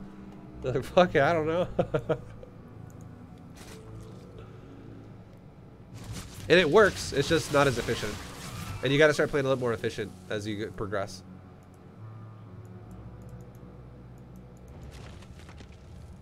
But I would definitely say right now, you have the advantage. And the reason why I would say that is because you already have lurker upgrades. You have one of them at least. Your opponent doesn't even have his hive done yet. And you both have the idea of going lurker style because you're both, you know, committing to going hive lurker. You shouldn't really commit to going hive roach ravager. That makes no sense. So hive is designed for lurker. I'm not saying you can't go roach ravager once you're hive. You still can. But it makes the most sense though if your hive is designed for when you're ready to go lurker. If you're going to stay on Roach Ravager for a while, it makes no sense to go hive. So that's why I would say the fact that you both have done a mid-range build, the fact that you actually have the lurker and he doesn't is better for you. Because if you hit a timing right now, you would fuck him up. Yeah, I mean, spoilers, the way this game ends is... I imagine you kill him. Yeah. Well, I think we throw our armies into each other. They both die, and then he tries to remax on roaches, and I remax on hydra, or lurkers. And, you know, that's that. But, you know, I think if he had just gone into the lurkers, then it would have been a different story. Well, I mean, if you attack him before his lurkers were done, because, like, you could have attacked him multiple times right there. You got paranoid about the top left, and you got paranoid about middle right. So you're wasting time. But you've had a lot of lurkers for at least enough time to hit him before these lurkers would be done for him. Like, you've had, like, your army about 15 seconds ago was in the middle of the map almost. Like, right there. If you see the ping.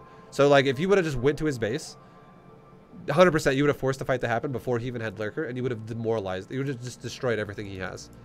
And especially since you also now have both upgrades for lurkers. He doesn't have either one of those. So even if he did burrow lurkers against your lurkers, you could have an overseer scout his lurker, and you could literally click it and be like, do you have range? Oh, no, you don't. I can bully your ass now by leapfrogging lurkers one at a time into range of yours when you're out of range of me. And if you don't up burrow, well, then I just kill your lurker, and if you do up burrow, I rotate forward again and shove you again. Like, there's no way he could deal with that right now. The only thing he could do is try to, like, corrosive bile you as you do that, but then because you also have the speed upgrade, you could just re-up burrow, walk out of the way of the bile, walk right back, burrow it again.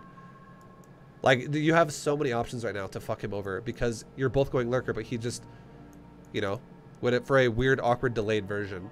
And just know this too, okay? In a standard game, the goal is actually not to get to lurkers first, like you did compared to him.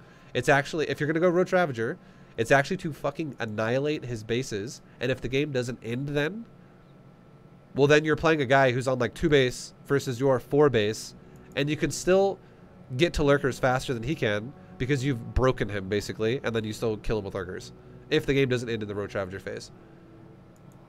So I feel like your overall... I mean, we talked about your build and, you know, how we can improve that already a lot. But your game plan, what I've noticed, is you're very, very, very passive. And passive play does not coincide with Ravagers. It really doesn't. So if you're going to play passive, don't make Ravagers. If you are going to make Ravagers, though, it has to be aggressive. You do, like, that unit does not play passive.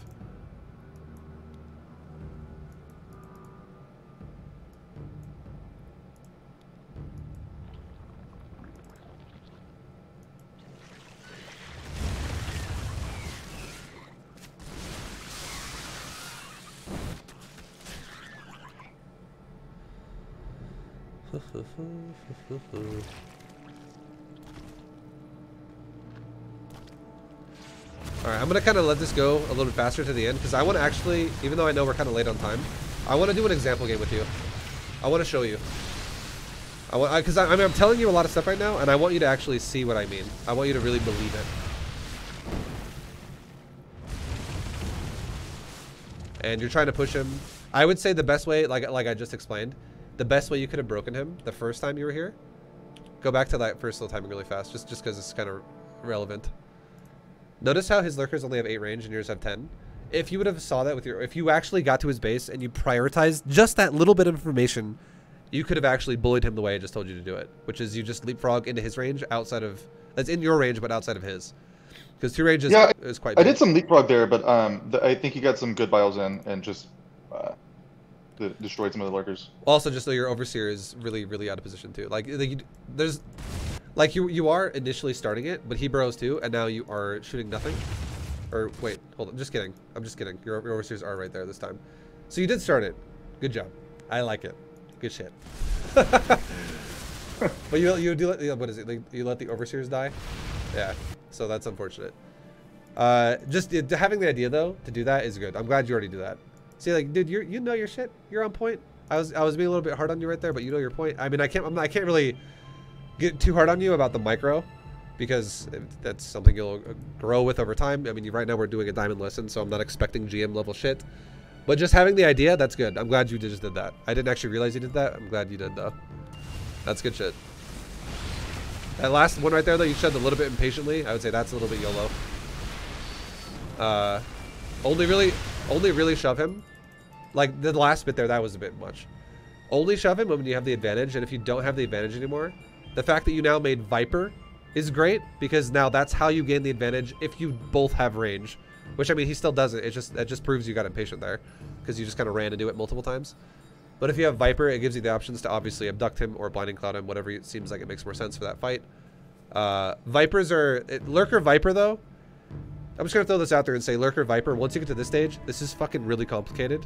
In terms of... Not in terms of how to do it, but in terms of how to control it. This is extremely complicated micro now. And you should feel like this is last resort. This should not be your go-to. Yeah. This should not be your go-to. So ViBE. I really want you to believe that. And that's why I want to play an example game with you after this, and I want to show you the power of just rocking Roach Ravager. I want you to do however you're going to play, and I'm going to do a Roach Ravager timing, and I'm going to show you how that can work. If you, you know, just make it as your plan. Because again, it doesn't have to be in-game, it's just the opener. And if you skip it as the opener, you're playing very, it's a little bit more dicey.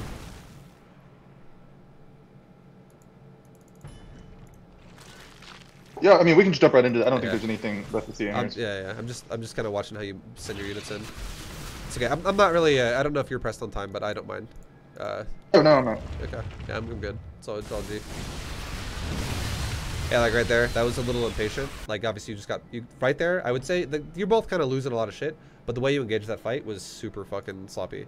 You just lost every frontline unit, like as the fight was starting, because you just kind of like ran into 4 lurkers that were just cleaving the shit out of you. So the better way to engage this, ideally, I would say, is try your best to keep changelings running around just to see where his actual army is. And if you ever want to set up a fight, always lead with overseers in the lurker phase. And if you see lurkers, burrow your lurkers just outside of range of his, so you both have a front line that if either one of you oversteps, you get punished for it. And then just rely more on abducting. Like pick him apart with like abducts, and you'll have a much better chance. But again, like this army comp shouldn't be your go-to. It should be last resort. And here's another tip you can do, okay? This is something that will make your life 1,000 times easier in this stage. And it's not going to be so fucking reliant on always having to have like these perfect game-breaking fucking engagements. If you just added this to your army, okay? And this is all it is. Get Overlord speed if you don't already have it. Do you have it? You do. That's good. Send 1 Overlord to the other side of the map where you're going to push. Just like maybe to the bottom right or whatever. And if you really want to get crazy with it, or either that, or you can just go along the side of the map and you can go all the way to like the back of his main or something. And I want you to add in a Nidus Worm. And all I want you to do with this Nidus Worm is put like 4 lurkers inside of it. Just like 4. Just 4. And just put them in his fucking base. As you are going to, as you're like, you know what? I'm ready to take a fight. Let's do a Nidus. Let's put 4 lurkers in his base. And now let's take this fight. I guarantee you're going to get such better trades when the fight actually happens, because you're going to create a form of panic for your opponent, and he's going to make fucking 10 mistakes at once as soon as this happens. He's going to run into lurkers all over the place. He's going to be like, fuck, lurkers are in my main, lurkers are in the front. This is crazy. This is hard to deal with, because it is. It is actually really hard to deal with that. And the amount of effort it takes for you to put a Nidus in his base and go unload burrow. That is so fucking easy, and you can just forget about it. You don't even have to micro it anymore. Like, the lurkers in his main, fucking let it just be annoying. Just, if he doesn't react to it fast enough, maybe you kill the lair or the hive. Maybe you kill tech if you put it on one of his expansions. Maybe you kill the hatchery itself and a bunch of drones mining minerals and gas. It's such a minor investment for you that can create such massive openings in the engagement, which would make it easier for you to now engage his army. Like, for instance, if he runs his whole army back, except for the lurkers because they're burrowed, to go defend his expansion or his main base, and you engage now with a couple blinding clouds, and there's no units for him there other than the burrowed lurkers, which are now blinded, you just get free kills on the lurkers, and then you kill a base, and all of his lurkers die. If he runs the lurkers away as well, and he runs everything back to the Nidus, now he's got a free exposed base, and if he runs nothing back, and he sits there, well, you can just sit there as well, and you can just periodically try to slowly pick him apart with abducts. Meanwhile, his base is getting fucked over by lurkers with the Nidus. Like, it's doing something like that would be easy to micro and add so much more power to your army than trying to always rely heavily on being like a pro gaming Zerg who can just very successfully micro lurker viper. Because that shit's hard as shit. Like, you can see right there, your army just is all dead. Like, that's kind of what I expect to happen. It's not even easy for people in GM to micro this army. This army you're doing, Lurker Hydra Viper, is the hardest. This is the second, I would say, it's the second hardest army to micro out of all Zerg armies. There's only one that's harder, and the other one that's harder is if you add in infestors with it as well. Trying to micro infestor plus Viper plus composition of whatever the fuck it is. It could be Lurker Hydra, it could be Broodlord Corruptor, whatever. It could be Ultra Ling Bane. Doesn't matter what the comp is. But going multi-spellcaster is, with composition, is the hardest thing you can do. And this is a close second, having to go Lurker with Viper. It's quite difficult.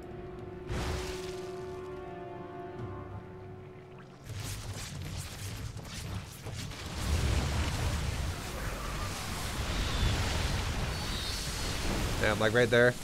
That's more or less what I kind of expect. That was pretty fucking scary what you just did.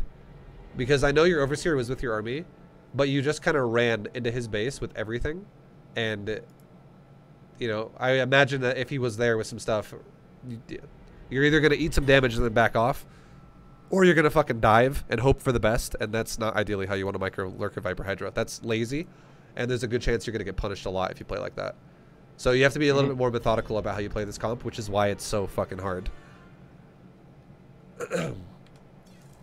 All right. Any questions about anything? I know I talked a lot, and I don't want it to feel like I'm you know, just only giving you negative feedback where I'm like, do this, do that.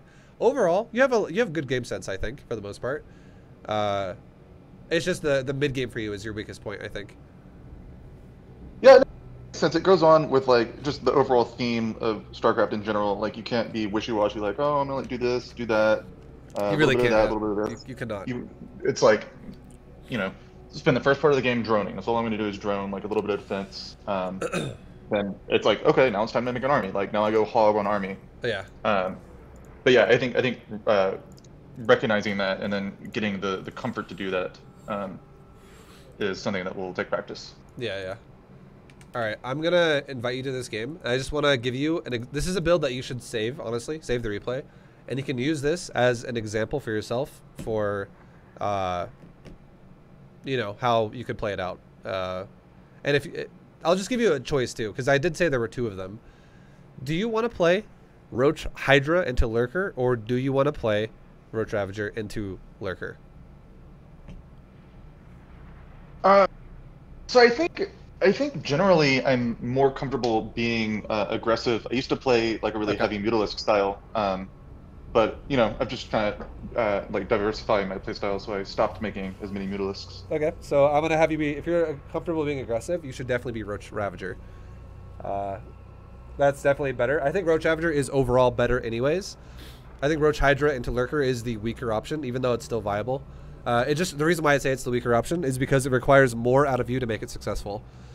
it requires a lot more of your attention to detail, because if you ever fuck up your positioning with Roach Hydra, you get punished really hard. So Roach Ravager doesn't have that. It doesn't really have that requirement.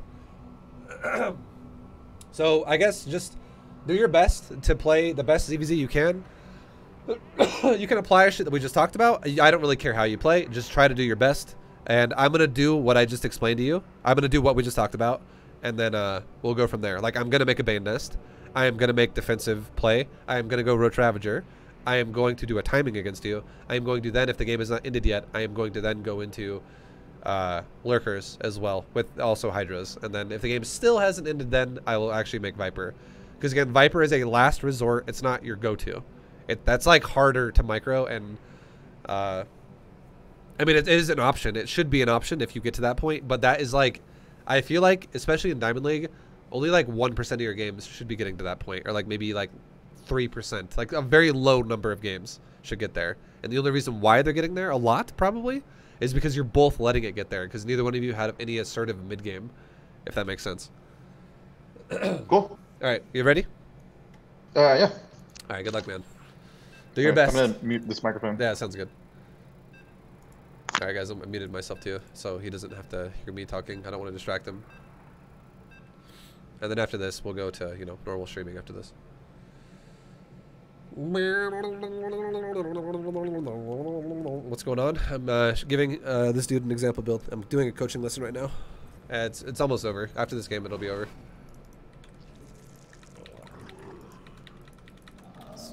Go proxy hatch. You'd be a bad coach, Yosaku. Oh, yeah. It's like, all right, man, let me show you an example build, and I just fucking cheese him. Proxy hatch. Thanks for coaching. Yeah, oh my god, thanks for the sub, dude. 36 months. Much love. Also, guys, everyone else who subbed, I'll get back to you in a second after the lesson's over, but I do appreciate everyone who subbed throughout that and like supported the stream. It's just I'm doing a coaching lesson, so I kind of try to focus on the person I'm coaching rather than stream alerts. But thank you guys, I do appreciate it a lot. Much love.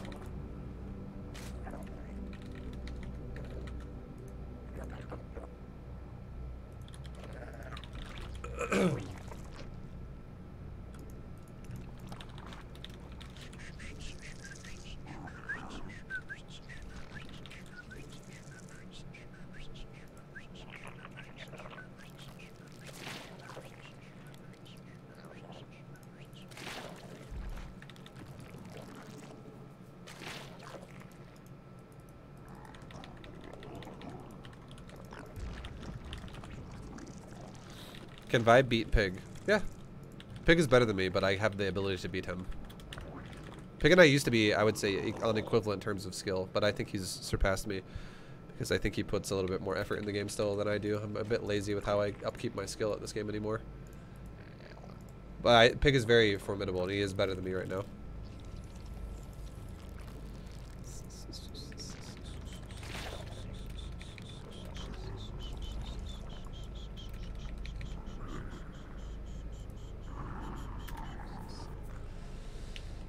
Okay.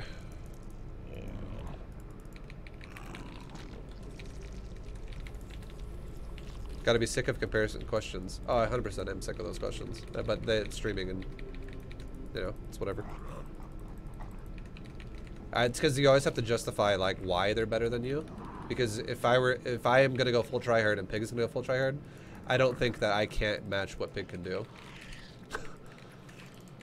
I don't think that is a thing. Also, I'm not going to go too deep into detail on this, guys, because I am doing a coaching lesson right now, so I'm not going to go really deep on this. I want to give this guy the best game I can give him, so I'm not going to get distracted by this weird question. So, sorry, I'm going to drop it there. I know people are curious, and normally I would talk about this, but more, but yeah, fuck it. Swarm forces under attack.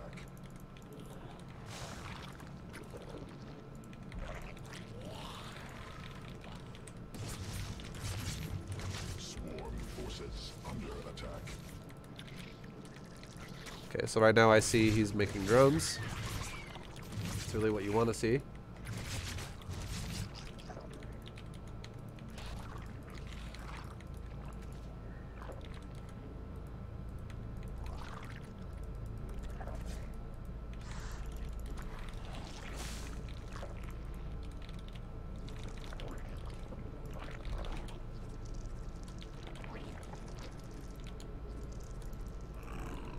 minutia.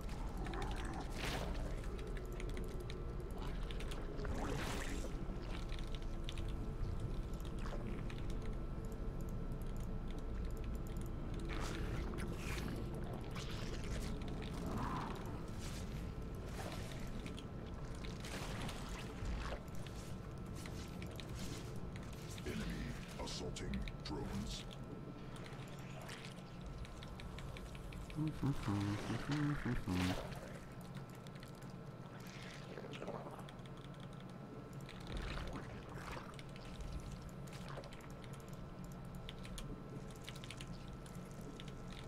Swarm forces under attack. Ready.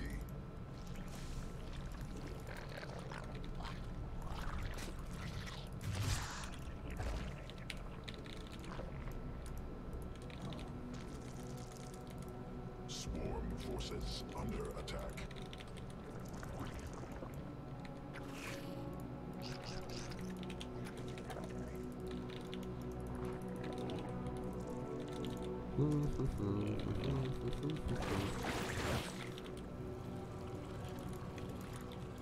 Swarm forces under attack. Queen Earth successful. Swarm forces under attack. So I'm gonna make a couple roaches because his third base had like no drones on it. So, I mean that's a scary thing to know. But this is why you scout so often in ZvZ, guys. And look, there's a bunch of links coming now. So now we make. Swarm forces under attack. And there's a bunch of drones in his third now. I just saw it. Swarm forces. But there's no gas, so it really seems unlikely that it's mutas.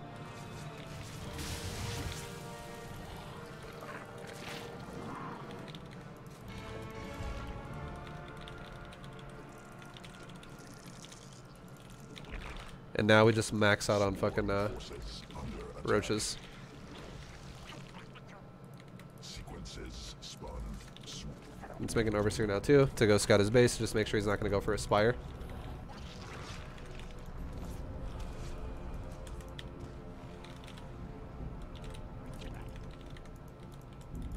Swarm forces under attack. He's got gas at his third. So do I. But I mean, when someone has gas at the third and you haven't seen a fuckload of roaches yet, you got to be really careful about what you do from there.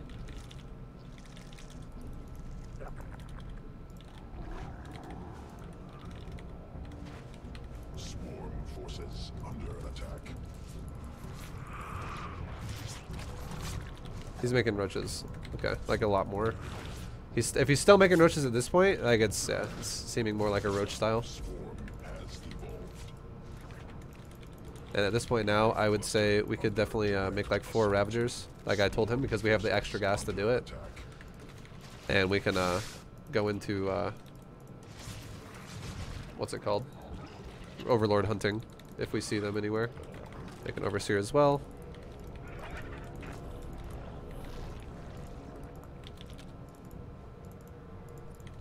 And our timing is when we max out,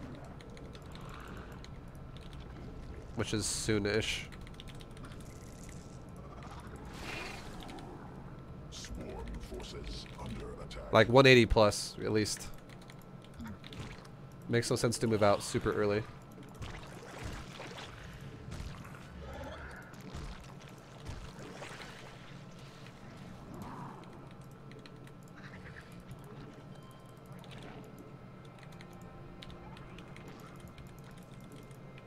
Okay. And there we go. We're able to max now. Let's get like another 4 Ravagers or so. And now let's go. We're maxed out at 8 minutes. And let's go attack. Mineral cluster. And now, while we're maxed, we can go into an infestation pit. And then after that, we'll make a Hydroden. After that, we'll make Glycerden. Hydroden. Start staggering Biles all over his army. This is why you stagger. So if he doesn't move out of him, he just gets fucked. And then we back up when he spams, if he does spam. You can spam over the eggs though, and also at the building with it if you can get rid of some of the eggs. We're still making roaches. because we're breaking him. So I'm still maxed.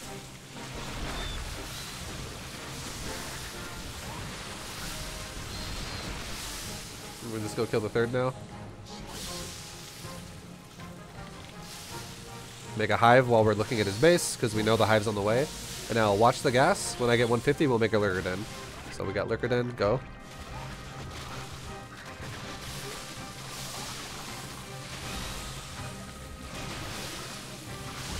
We can throw some out of the hatchery again, kill the eggs.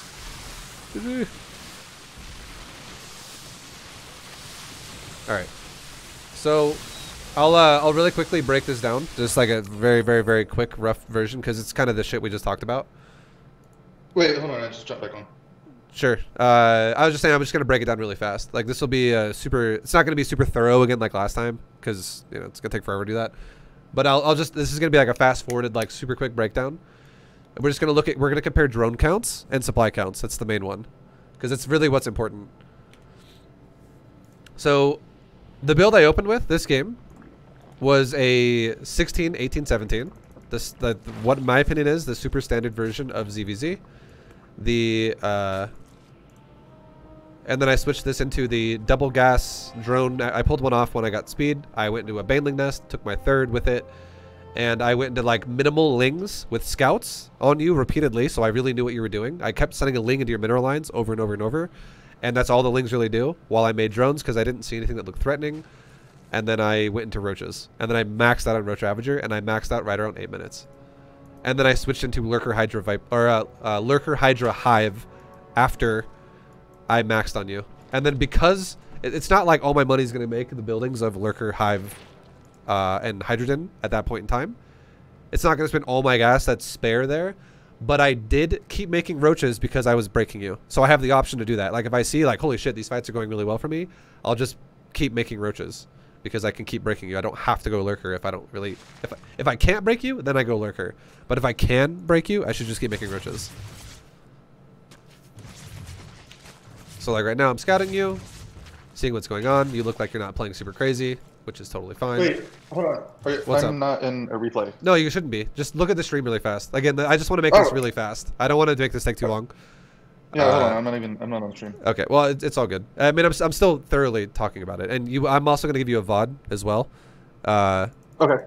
For after this is over, so you can rewatch this as many times as you want. Just because we've already been coaching for almost 2 hours. Yeah, great. I'm watching. But yeah, it's basically I'm just yeah, I'm going baneling nest first. I'm not getting a super fast layer. There's no real big reason to go for a super fast layer because we're not going for like a +1 roach speed timing. We're going for max roach ravager timing, which means if the roaches have to be defensive, that's more than fine. And the more drones I make, the faster as a priority, means the faster I'll make roaches. So as you can see, you're rushing a layer, that's normally how you would normally do it, I would say.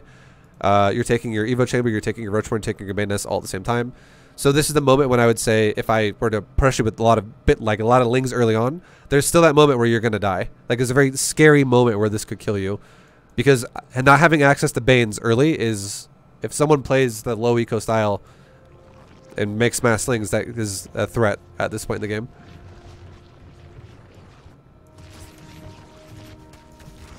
And then I scout your mineral lines. I see that you're making drones just like I am. I see you're making gas just like I am. And now I'm starting my layer. My layer is about like 30 seconds after yours, so like 25 seconds after yours, and it's because again I prioritized my larva and I prioritized my droning first, which is why there's a bit of a lead already. If you go too fast and too tech heavy too fast, it kind of fucks you over. And it like, cause again, like if you think about it, like what's the reason of getting the layer? We're not rushing any type of a tech. The only reason we'd be going layer is for the weapon upgrade for level 2 and also for roach speed, and we're not even doing a timing anyways for the roach speed either. So there's no real super emphasis on the layer other than +2 weapons. That's really it. Because the +2 weapons takes much longer than roach speed, so even if we start the roach speed after +2 weapons, if that somehow fucking happened, it would still be okay. Generally speaking though, you'll normally get roach speed before +2 weapons even starts, usually.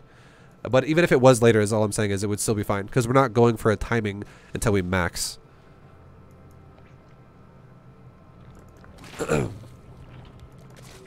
And then the reason why I just made some roaches as well is because I am scouting you constantly, and I just made 5 roaches because I scouted your mineral line. I've been scouting your mineral line every about 30 seconds. And the last time I scouted your mineral line, you had like 2 drones on it, and I had about 16 on mine. So I was like, holy fuck, okay, I could die right now. Like, if that meant you were making roaches, I'm gonna die. But if you're making drones, and if you're just pacing slower than I was doing, I could make these roaches, and I would still be fine. It's just, like, just in case. If I make drones still, and you actually are roach owning me, I would die right now. There's no way. Like, that's how you die at all-ins. So you have to be very active about just throwing a ling. This is why speedlings are such a good opener. You can throw a ling at their base every like 30, 45 seconds just to be like, what's your drone count? What's your drone count? What's your drone count? And you always compare it with the newest base first. Because I don't give a shit about how many drones you have in your main if I'm on 3 bases, because it's always going to be the same thing. What I care about is how many drones you have on your third. And then I make an overseer around this point in time. When I'm fully saturated on 3 bases, and now I'm starting to crank roaches like crazy. And the reason why is because if I saw a spire right now, I would react by making spore crawlers, drones, and a hydroden. So I could replace the drones I lose on spores. I could make the hydroden, and then eventually once I have the hydroden, I can make hydras with the cover of spores, and I could just make a fuckload of hydras and push you away with roach hydra.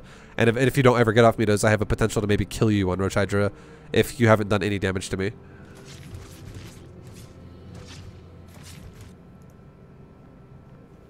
So we're looking at drone count. We're both good on good saturation, but the difference is, again, is look at the supply right now. It's just a fat fucking lead right now, and it's only because I was super assertive on you know, spinning my larva early. That's all it was. Because I feel confident in making drones because I have a bane nest. I might not have to use it, which I really didn't use it much at all this game. I think one baneling blew up like 7 lings one time, which is not the end of the world. It's whatever, really. Because you weren't going for an all-in anyways. But it allowed me to have, you know, droning like crazy, which is why my third was fully saturated when yours was just starting. And now at 8 minutes, like we talked about before, this is the timing of me having about 8 Ravagers. Some of them are kind of in the back. I don't know. Whatever. It doesn't matter. They're coming, though. I think I morphed them a little bit later than I realized. But I have 8 Ravagers in my army, and I have a bunch of Roaches. And this is becoming a problem now because this is literally the thing that happens in ZvZ. This is why these kinds of timings are so important. Snowball effect in ZvZ is ridiculously fucking important because not only does creep for both of us give us both benefits, like it makes me get on your production really fast, but the second I get on your production, if you don't have enough to get me off of it, it sucks really bad because that's now, it's basically like if this was like Protoss or if this was like Terran, I essentially just killed off like 4 gateways or like 3 or 4 barracks or something like that because you can't produce shit out of this hatchery anymore. So this is now why it's going to start snowballing really hard, out of control for you and into control for me, because you can't actually keep up with my production anymore. And also we're making the exact same units, so if you have just less of the same thing, you're going to lose anyways. And it's really hard to keep up with me now because you make less as well. So the faster you can do timings like this, the better. You're just going to run your opponents over.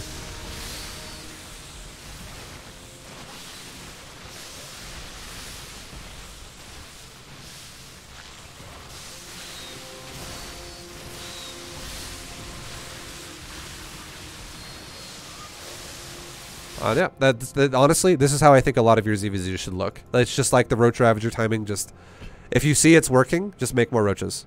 Make more roaches. And while I did this timing, by the way, I went in the order of Infestation Pit first, Hydrogen second, Hive third, and as soon as the Hive is started, I go Lurkerden fourth. So even though I'm still able to make roaches, I have the ability now to transition, if I want to, into good upgrades on Hive with Evo Chambers and also go Lurker Hydra. So it's like it does the exact same thing you're looking for. It just does it in a stronger sequence. And you have to play like this if you progress through the game, because if you don't play like this and you start playing people in like Masters League, you will die to people who play like this.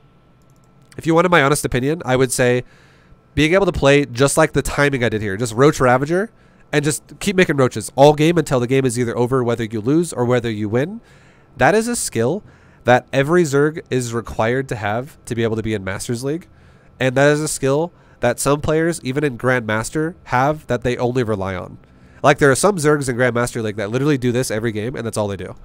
They never even go hive tech with Infestation Pit, Hydrogen, Lurkerden.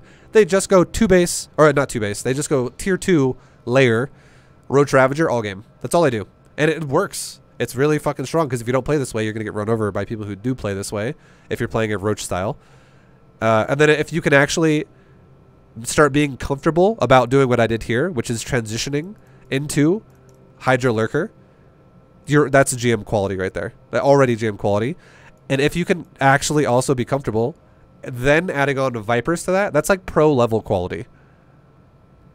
So the fact that you're trying to just rush games to the Roach Hydra Viper or the Lurker Hydra Viper is already like, it's, you know what I mean? Like it's already like, that's like 6,400 MMR level Zerg shit right there. That's like really high level to do that properly.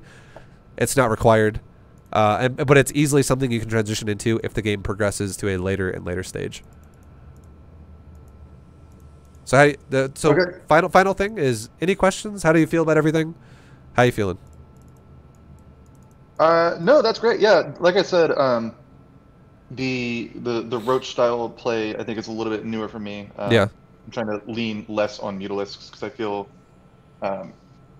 you know, it's not all in, but you really got to do a lot of damage. Sure. With it, and yeah, I think practicing I think I stopped reading a build order after like 36 supply, and I'm just gonna wing it after that. Yeah. And maybe having a better game plan going into the mid and late game is important. Yeah, for sure. And the way you figure out the mid game is to, if you're okay or not, is just send a Ling into their base. Literally just check the mineral line. And indirectly, if your Ling dies, you can look at what kills it, and you could be like, oh, well, he just has like 12 roaches right now, and I have 0. All right, like, and I just got like halfway saturated on my 3rd base. Well, that's kind of a cause for concern right there, and you probably should start making roaches, right? Because your roach one still isn't going to be so delayed that you're like waiting until your 3 base fully saturated and then making roaches. Like your Roach Horn will be started by the time your natural mineral line has like 12 to 16 drones on it. So anywhere in there, which is pretty early in the game. And you should always, at all times, always have like about 6 Lings, just active Lings ready to go, and have like 2 Banelings. Once you have that Banelings out, like just have like 2. And if you scout with any of your Lings, out of those 6, as you send them across the map, if you scout, oh yeah, no, this dude's not fucking droning, he is definitely going to all-in me. You have the ability, if it's really early, to make Ling Queen more Bane, or if it's a little bit more mid-game, like it's not super mid-game where it's like layer, it's just like a later version of a hatchery all-in, like it's like a lot of roaches or some shit like that. By then, you should have the ability to make roaches yourself. So the scout will give you an alert that you're going to get hit by something like 30 seconds before it happens. So you have the ability to react to it before you're like, it's in your base, and you're like, well, shit, I'm dead now. So you have to Ling Scout. That is required for like proper play.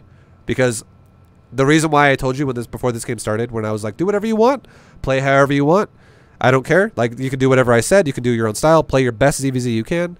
The reason why I feel confident about saying you can do whatever you want is because I'm going to Ling Scout you. And I know what you're going to do before you do it, to me. It's all about drone reads. Look at the mineral line and compare it to yours, because if you're going to play greed and your opponent has equal numbers to you, you're both playing greed and you have nothing to worry about. Just go for the Roach Ravager timing as fast as you can and see how that goes. It's definitely going to pace the game well, and the better player will always win there because you can get it faster. And if you see no drones and you have a lot, you're like, all right, well, I have 10 more drones than you, or like 12 more drones than you. That's not because of no reason. You definitely are not fucking making drones. Or either he's doing something really inefficient or he's doing something really aggressive.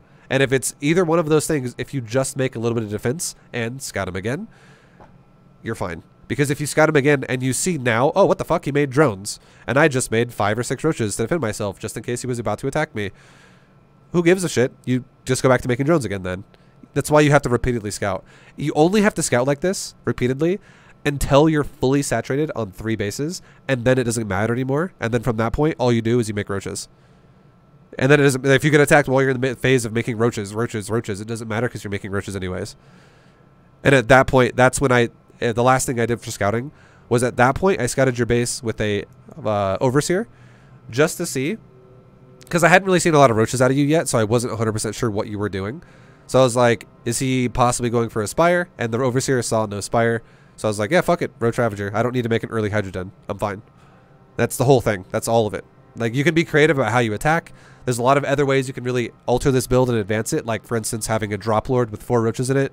Drop at the same time you attack someone's third base. Like, so you drop the main, attack the third. That's super technical, super crazy. You could do double Drop Lords. You could just do no Drop Lords, whatever. There's a lot of ways you could get Burrow Move. There's so many things you could do with this that makes this more intimidating when you become more experienced with it. But just for the baseline, just being able to max out around 8 minutes with a standard game, if you can't do that, that means your macro needs improvement for this style, and this is required for higher level ZvZ. All right, man. Okay. Yeah, great. Yo, good shit. Good. This is overall. I don't really. I don't want you to feel bad either about me being like the time thing. I just wanted to make sure we wrapped it up. But thank you, dude, for doing a lesson, and shout out to your buddy, Cheever. But yeah, dude. Good shit. I hope this helps. I don't know what else to say, really. Yeah, no, Matt, I really appreciate your time. I think it's been valuable. Yeah. All right, man. Well, take it easy. Good luck, and dude, I'll see you around. Ask questions in the stream if you have more questions or whatever. All right, cool. Thanks a lot, brother. All right, take it easy, man. All right, boys. That has been a coaching lesson with Mr. Marcel. But yeah, good shit, guys. Marcel, if you're still listening, definitely save the replay as well. I actually should have told you that. That's what I was thinking I was trying to say, and I kind of forgot to say it. But I highly recommend you save the replay, and you use my build as a baseline. If you ever feel like you kind of fuck it up and you're like, wait, what was I supposed to do? At what point in time? Use my version of it, and it will definitely help you. Because I feel like I did an optimal version of this game. I definitely did not do it perfect. I 100% did not do it perfect, but I do not expect that anyways. It doesn't matter. It doesn't have to be perfect. It just needs to be efficient.